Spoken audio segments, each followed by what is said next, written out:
එක් අවුරුද්දක් පෘථිවි වර්ෂ 4000ක් වන ලෝකයක් ගැන හිතන්න. මේ අප සෞරග්‍රහ මණ්ඩලයෙන් හමු වූ අභිරහස්මය වස්තුවක් ගැන කතාවක්. මේ තාරකා විද්‍යාඥයින්ගේ නවතම සොයා ගැනීමක්. මෙම සොයා ගැනීම සිදු කරේ අපේ සූර්යයාට බොහෝ ඈතින්. සූර්යාගේ ආලෝකයේ පවා අපහසුවෙන් ළඟා වෙන තරම් දුරක තමයි මේ පිහිටා තිබෙන්නේ. මේ වස්තුව හඳුන්වන්නේ ඇමොනයිට් යනුවෙන්. මේ සාමාන්‍ය ග්‍රහලෝකයක් නොවේ. මේ අයිස් වලින් වැසුණු පුරාණ ඉතිහාසයක් ගැන ලොකු කතාවක් කියන කුඩා අභිරහස් ලෝකයක්. මේ ගැන දැනගැනීමට පෙර ඔබ අපව සබ්ස්ක්‍රයිබ් කරලා නැත්නම් දැම්ම සබ්ස්ක්‍රයිබ් කරන්න. කුඩා සීනුවේ බුවත් අලුත් වීඩියෝ එකක් දාපු ගමන් ඔබට දැනගන්නටත් පුළුවන්. මේ පිහිටා තිබෙන්නේ මොනතරම් දුරකින්ද කියනවා නම් සූර්යාගේ උණුසුම දැනෙන්නේ නැතිම තරම්. මේ අපි මීට පෙර දැක තිබෙන සෑම ලෝකයකටම වඩා වෙනස්. මෙම සොයා ගැනීම සිදු වුණේ ලෝ ප්‍රමුඛතම දුරේක්ෂ භාවිතයෙන්. ජේම්ස් වෙබ් අභ්‍යවකාශ දුරේක්ෂය විශේෂයි. තවද පෘථිවියේ වූ දුරේක්ෂ ජාලයන්ද මේ සොයා ගැනීම සඳහා භාවිතා වුණා. විද්‍යාඥයින් වසර ගණනාවක් පුරාවටම මේ වස්තුව නිරීක්ෂණය කරමින් විශාල දත්ත ප්‍රමාණයක් රැස් කරගෙන තිබෙනවා. එහි චලනයේ දීප්තිය සහ ආලෝක පරාවර්තනය වැනි ගුණාංගයන් අධ්‍යයනය කිරීමෙන් දැන් ඔබට ඇතිවන ප්‍රශ්නය තමයි මේ ප්ලූටෝ වගේ වාමන ග්‍රහලෝකයක්ද කියන දෙය. ප්ලූටෝටත් වඩා බොහෝ ඈතින් සිටින මේ ලෝකයේ වාමන ග්‍රහලෝකයක් යටතට වැටෙන්නේ නැහැ. මීට හේතුව තමයි මේ ප්ලූටෝගේ ප්‍රමාණයට වඩා ඉතාමත්ම කුඩායි. මොකද ප්ලූටෝගේ විස්කම්භය කිලෝමීටර් 2377ක් වුවත් මේ කියන ඇමොනයිට්ගේ විස්කම්භය ආසන්න වශයෙන් කිලෝමීටර් 200 සිට 400ක් දක්වා පමණයි. මේ කුඩා ප්‍රමාණය නිසා වැටෙන්නේ අපේ සෞරග්‍රහ මණ්ඩලයේ පිටත කලාපයේ වන ඌඩ් ක්ලවුඩ්ඩෝ කුයිපර් බෙල්ටි අයිස්මය වස්තුන් කාණ්ඩයටයි. නමුත් ඔබ දන්නවද මේ ප්ලූටෝටත් වඩා වටිනා විශේෂ හේතුවක් තිබෙනවා. මේ සෞරග්‍රහ මණ්ඩලයේ බිහිවීම ඇසින් දුටු පැරණිතම සාක්ෂිකරුවෙක් කිව්වොත් නිවැරදි. මේ සූර්යාට වඩාත් සමීප වෙන අවස්ථාවේදී සිටින්නේ පෘථිවියේ සිට සූර්යාට ඇති දුරට වඩා 66 ගුණයක් ඈතින්. එනම් නෙප්චුන් ග්‍රහයාටත් වඩා ඈතින්. මේ විශේෂත්වය වන්නේ එහි දුර පමණක් නොවේ. මේ ඉතා පැරණි වගේම ස්ථාවරයි. වසර 2ක පමණ දුරේක්ෂ දත්ත අධ්‍යයනයෙන් විද්‍යාඥයින් එක්තරා නිගමනයකට පැමිණියා. විද්‍යාඥයින් නිගමනය කරේ ඇමොනයිට්ගේ කක්ෂය සෞරග්‍රහ මණ්ඩලයේ බිහි වූ දා සිට එකවතාවක්වත් වෙනස් වී නැති බවයි. මේ ස්ථාවරත්වය තහවුරු කිරීම සඳහා විද්‍යාඥයින් භාවිතා කළේ සංකීර්ණ ගණිතමය ආකෘති සහ කම්පියුටර් සිමියුලේෂන්. විද්‍යාඥයින් එහි චලනය ගණනය කිරීමට කෙප්ලර්ගේ නීති සහ නිව්ටන්ගේ ගුරුත්වාකර්ෂණ නීති භාවිතා කරා. මේ කක්ෂයේ ස්ථාවරත්වය විසින් පවසා සිටින්නේ ඇමොනයිට් සෞරග්‍රහ මණ්ඩලයේ ආරම්භක අවධියේදී බිහි වූ වස්තුවක් බවයි. මේ කාලය ඉතා වෙසනකාරී කාලයක් ලෙස හඳුන්වන්නට පුළුවන්. මොකද එම කාලයේ ග්‍රහලෝක ඝට්ටනයන් සහ ග්‍රහක ගැටීම් බහුලවම සිදු වුණා. සෞරග්‍රහ මණ්ඩලයේ එකම යුද පිටියක් වුණා කිව්වොත් නිවැරදි. මෙන්න මෙම හේතුව නිසා මේ විශ්වීය ටයිම් කැප්සියුල් එකක් බවට පත් වෙනවා. මේකෙන් කියන්නේ අපේ සෞරග්‍රහ මණ්ඩලයේ මීට වසර බිලියන ගණනකට පෙර කොහොම තියෙන්නට ඇතිද යන්න පෙන්වා සිටින අයිස් වලින් මිදුණු ලෝකයක් බවයි.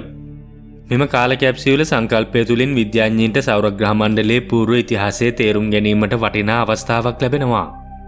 කෙටියෙන්ම කිව්වොත් ඇමොනයිට්ගේ මතු පිටේ රසායනික සංයුතිය අධ්‍යයනය කිරීමෙන් සෞරග්‍රහ මණ්ඩලයේ බිහි වූ කාලයේ තිබූ මූලද්‍රව්‍ය සහ අණුක සංයෝග ගැන තොරතුරු ලබා ගන්න පුළුවන්. මේ පෘථිවියේ ජීවයේ ආරම්භය සම්බන්ධව නව සිද්ධාන්ත ගොඩනැගීමට පවා උපකාරී වේවි. මෙවැනි බොහෝ දුරස්ථ වස්තුන් අනුගමනය කරන්නේ එක වගේම කක්ෂයන්. නමුත් පුදුමය කියන්නේ ඇමොනයිට් එහෙම නැහැ. මොකද එහි කක්ෂයේ වැටී තිබෙන්නේ සම්පූර්ණයෙන්ම වෙනස් දිශාවකට. මේ විසින් අපට තවමත් තේරුම් ගන්න බැරි අභිරහස් අතීතයක් ගැන ඉඟි කරනවා. මේ ප්‍රතිලෝම කක්ෂය හෝ රෙට්‍රෝගේඩ් ඕබිට් එක ඇතිවීමට හේතුව කුමක්ද? විද්‍යාඥයින් අනුමාන කරන්නේ මේ සෞරග්‍රහ මණ්ඩලයේ ආරම්භක අවධියේදී සිදු වූ ග්‍රහක ගැටුමක් හෝ බාහිර තාරකාවක ආකර්ෂණ බලපෑමක් නිසා සිදුවෙන්නට ඇති බවයි. සෙඩ්නා වැනි අනෙකුත් දුරස්ථ වස්තුන් සමග සංසන්දනය කිරීමෙන් ඇමොනයිට්ගේ කක්ෂයේ අසාමාන්‍යතාවය තවදුරටත් අහුරු වෙනවා. මේ ඇමොනයිට්ගේ විරුද්ධ පැත්තට ගමන් කරන කක්ෂය විසින් අපේ සෞරග්‍රහ මණ්ඩලයේ දුරස්ථ කලාපවල ස්වභාවය මොන වගේද යන්න තේරුම් ගැනීමට උදව් වෙනවා. මතක තියාගන්න ඇමොනයිට්ගේ ඍජුව ලබාගත් ඡායාරූප අපි සතුව නැහැ. මේ ප්‍රමාණයෙන් ඉතා කුඩා නිසා ඡායාරූපයක් ලබා ගැනීම ඉතා දුෂ්කරයි. මේ නිසා විද්‍යාඥයින්ට සිදු කළ හැක්කේ අනුමානයන් සිදු කිරීම පමණයි. මෙම අනුමානයන් ගොඩනැගීම සඳහා ඔවුන් භාවිතා කරන්නේ වර්ණාවලීක්ෂණය සහ ආලෝක වක්‍රතා අධ්‍යයනය කිරීම වැනි ක්‍රමවේදයන්. මෙමගින් එහි මතුපිටේ පැහැ රසායනික සංයුතය සහ ඝනත්වය ගැන තොරතුරු ලබා ගන්නට පුළුවන්. නමුත් ඉදිරියේදී නව පරම්පරාවේ රෝමන් ස්පේස් ටෙලිස්කෝප් වැනි දුරේක්ෂයන් භාවිතයෙන් ඇමොනයිට්ගේ ඡායාරූප ලබා ගැනීමට අපට පුළුවන් වේවි. මෙම අනුමානයන්ට අනුව මේ කුඩා අඳුරු අයිස් ලෝකයේ විස්කම්භය කිලෝමීටර් 200 සිට 400ක් දක්වා පමණයි. නමුත් කලිනුත් සඳහන් කරා වගේ ප්ලූටෝ නම් කිලෝමීටර් 2377ක් දක්වා ප්‍රදේශයක පැතිරෙනවා. මේ සම්පූර්ණයෙන්ම වගේ අයිස් වැස්මකින් වැසී පවතිනවා විය යුතුයි. මෙම අයිස් වැස්ම ජල අයිස් පමණක් නොවේ. විවිධ රසායනික සංයෝග වලින් සමන්විත වෙන්නට පුළුවන්. විද්‍යාඥයින් අනුමාන කරන්නේ මතු පිට අලු සහ දුඹුරු පැහැයකින් හෝ ලා රතු පැහැයකින් සමන්විත වෙනවා විය හැකි බවයි. මේ පැහැයන් නැතිවීමට හේතුව අන්තරීක්ෂ කිරණවල බලපෑම සහ රසායනික ප්‍රතික්‍රියාවන්. සූර්යයාට බොහෝ දුරින් පිහිට ඇති නිසා එහි මතු පිට උෂ්ණත්වය සෙල්සියස් අංශක ඍණ 240ක් තරම් මඩු අගයක් ගන්නවා විය යුතුයි. මේ නිසා එහි අයිස් අනිවාර්යයෙන්ම ඉතා ඝන විය යුතුයි. මෙම අඩු උෂ්ණත්වය නිසා එහි මතු පිට භූමිය හොඳින් සංරක්ෂණය වී තිබෙනවා වෙන්න පුළුවන්. සරල උදාහරණයක් විදිහට ග්‍රහක ඝට්ටනයන් නාවාට සහ පළුදු වීම තවමත් එහි පැහැදිලිව දැක ගන්නට පුළුවන් නැති. තවද එහි මීතේන් නයිට්‍රජන් සහ කාබන් මොනොක්සයිඩ් ඩයිස්ද පවතිනවා වෙන්න පුළුවන්. හරියට ප්ලූටෝ සහ ඒරිස් වාමන ග්‍රහලෝකයන් වගේ. මේ රසායනික අයිස් ඇමොනයිඩ්ගේ මතු පිට වර්ණවත් කිරීමට දායක වෙනවා. ප්ලූටෝගේ මතු පිටේ තිබෙන රතු පැහැති තෝලින්ස් නම් සංකීර්ණ කාබනික සංයෝග ඇමොනයිඩ් හිත තිබෙන්නට පුළුවන්. මේ සෞරග්‍රහ මණ්ඩලයේ ප්‍රාග් කාබනික රසායනය ගැන ඉගි කරනවා. තවද අවසාන වශයෙන් මෙය අනෙකුත් කුඩා අයිස් වස්තුන් වගේම පාෂාණ සහ අයිස් වලින් යුතු හරයකින් සමන්විත වෙනවා විය යුතුයි.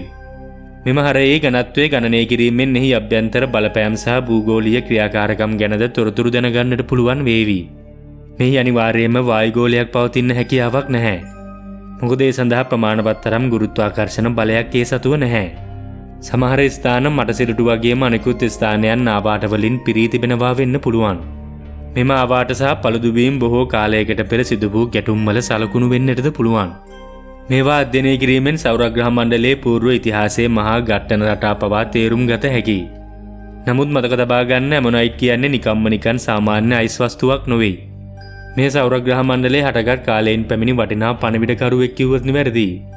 මේ අධ්‍යයනය කිරීමෙන් සෞරග්‍රහ මණ්ඩලයේ බිහි වූ කාලයේ එදා පෘථුවිය මොන වගේද කියලා හරියටම කියන්නට පුළුවන්.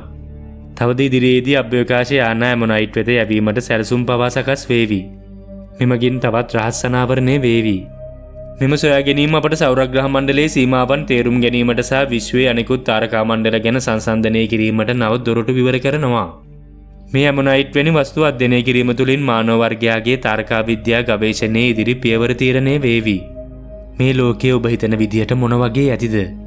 මේ මොන විදියේ ක්‍රියාකාරකම් සිදු වෙනව ඇද්ද? ජීවීන් සිටින්නට තියෙන්නේ මොන වගේ හැකියාවක්ද? මෙවැනි ඔබ නොදත් දේවල් දිනපතා දැනගන්න අපිව සබ්ස්ක්‍රයිබ් කරන්න. කුඩා සීනුවේ බුවත් අලුත් වීඩියෝ එකක් දාපු ගමන් ඔබට දැනගන්නටත් පුළුවන්.